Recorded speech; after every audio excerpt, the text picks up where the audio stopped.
Hi you guys, it's Melanie and welcome back to Living Luxuriously for Less, where we celebrate, decorate, and enjoy everyday life for less. Well, you guys, you know I'm always down for a good DIY, and so in today's video, I'm going to share with you how to create a DIY dance floor for less than $10. Now, over the past few years, dance floors have become increasingly popular in party and weddings and event planning, especially the customized ones. This was really, came about because a lot of venues don't have carpet that will agree very well with the color scheme of your actual event. Now, in the case of this particular event, the carpet meshed perfectly, but that's not always the case. So in today's video, I want to show you guys a very quick tip that I learned on creating a custom DIY dance floor. Now, the first thing you're going to need is some poster board. I picked up this poster board at Hobby Lobby. It was 87 cents per piece. I think it was 22 inches wide and 28 inches long. For this particular dance floor, it's going to be a 5x7. I end up using a total of 9 pieces. I use 5 pieces of the gold and 4 pieces of the black. Now, what you see me doing here is laying out the actual grid for the dance floor, kind of like a checkerboard, a little bit longer. You can, cut them down if you want to make them more square, but I decided to leave them the exact size because I wanted it to be quick, easy, and effective. Now, let me say this, is if you're going to use this on any other surface than a hardwood or concrete surface, I would recommend putting something more sturdy underneath it, like maybe a board or some sort, so that you can properly, hold everything down. I don't think this would work as well on carpet without heels going through it or things of that nature.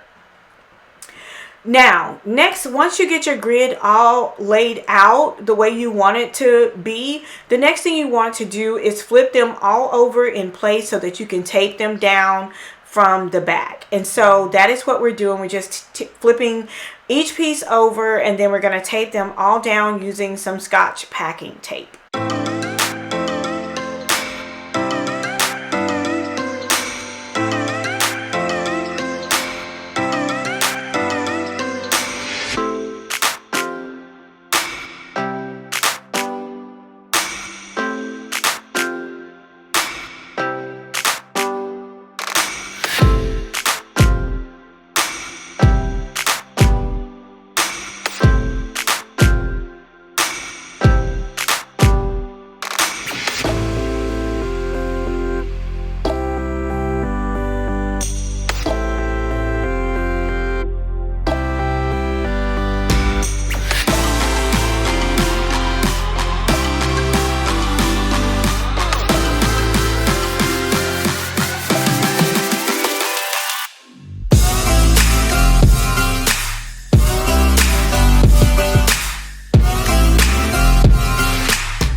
Okay, you guys, so one of the things that I want to really emphasize here is to take your time. Although each piece is supposed to be the exact same, I do believe that there are just some small disparities in the sizes, and so you want to make sure that you line them up properly. In the end, the tape or the finishing that you're going to use around it is going to take care of any of the measurements that are off. But while you're taping down the middle portions, be sure to just kind of take your time so you won't have to go back through and like unattach them and reattach them and risk ruining the poster board. So I did want to point that out. I was just super excited when doing this because I just couldn't wait to see the finished product. But when you're doing this in real life for a real event or party or backdrop or whatever piece you're using, take your time. Take it from me. It's still going to look fabulous in the end, but just be sure to take your time as you're going throughout the process. So once you get everything taped down, I didn't overlap them or anything. I just put them as close to each other as I could. I used the Scotch packaging tape and I taped them, side to side. And then I taped the top and bottom, and then I went down and reattached them like the long way as well, so that I could make sure they were all attached. Once everything was taped together properly, we took the entire floor and flipped it upside down. Flipped it over so that we could see how everything turned out. And you guys see how incredible that looks? Like, it looks so good. I could not believe how well it turned out.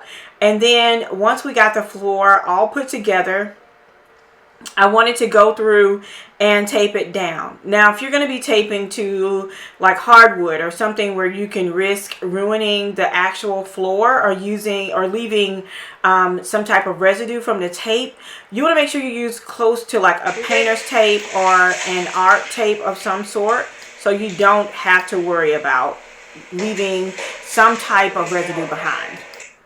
So once you get your tape down, you want to make sure that you have a really steady hand when you are kind of outlining or finishing or framing off your dance floor area.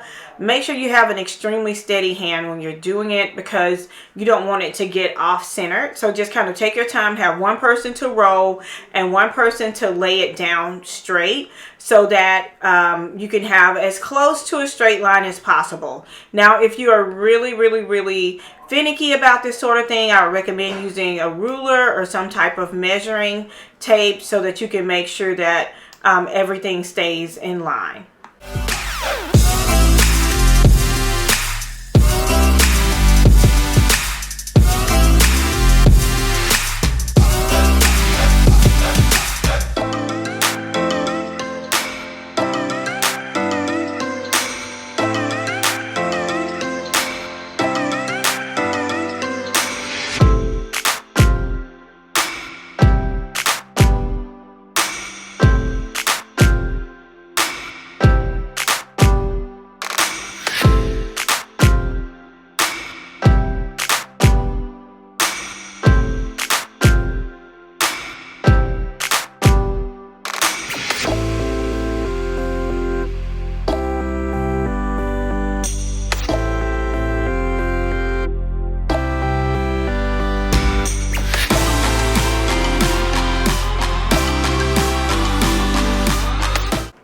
Once you have completely framed out your dance floor, you can go ahead and add in any extras that you want to add. For me, it's just going to be a few accent balloons. This is a photo backdrop for a New Year's Eve party for our ministry. You can definitely, our watch night service. You can also use this for a birthday party, a wedding, anniversary celebration, back to school, for your job or your business, whatever you want to use it for. It really creates a cool backdrop and a floor, design in front of the backdrop area. So I just went in and added some extra balloons in just to, add more fun and festivity to the party. I did do a DIY on this shimmer wall. I will leave the information for the shimmer wall down in the description box below, along with the video in which I showed you guys how to do that DIY. It turned out absolutely amazing.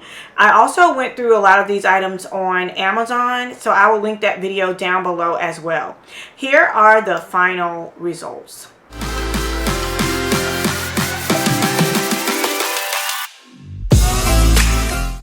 So there you guys have it. All you need to do is add a chair if you see fit, along with a small table to house a few props for the photo backdrop. I hope you guys enjoyed this video. Thank you so much for watching. If you enjoyed this content and you would like to see more in the upcoming year and beyond, be sure to click on the subscribe button so that you will be notified of all of our future uploads. Thank you guys so much again for watching, and until next time, it's Melanie with Living Luxuriously for Less. Cheers!